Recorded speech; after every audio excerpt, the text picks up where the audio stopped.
Is Qualtrim worth your money? Let me break down everything you need to know about this stock analysis tool. Qualtrim was created by Joseph Carlson, a YouTube creator who built this platform for his own subscribers. He wanted something simple and cheap that actually worked. Today, it has over 9,000 paying users and it costs just $10 a month. That price hasn't changed in over 3 years. So, what do you get for 10 bucks? Qualtrim gives you charts for every major metric of a company. We're talking revenue, earnings, cash flow, all the important stuff. You also get hundreds of different numbers like revenue broken down by segment.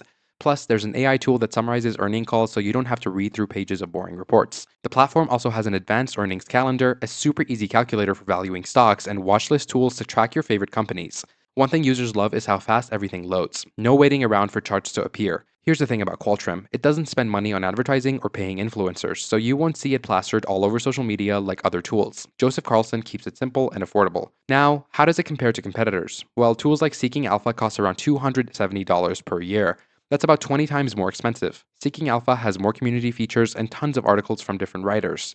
Qualtrim focuses on visual data and charts instead of articles and opinions. Qualtrim is great if you love looking at charts and want a clean, simple tool to analyze stocks. It's perfect for visual learners who don't want to pay a fortune. The mobile app works well too, so you can check your portfolio anywhere. The verdict? Qualtrim is legit, it's not a scam, and for $10 a month with a free trial and refunds available, it's a solid choice for beginners to intermediate investors. If you want deep community discussions and professional analysis articles, Seeking Alpha might be better. But if you want affordable visual stock analysis that gets the job done, Qualtrim delivers. That's all for today's video, guys. I hope you enjoyed, and I'll see you in the next one.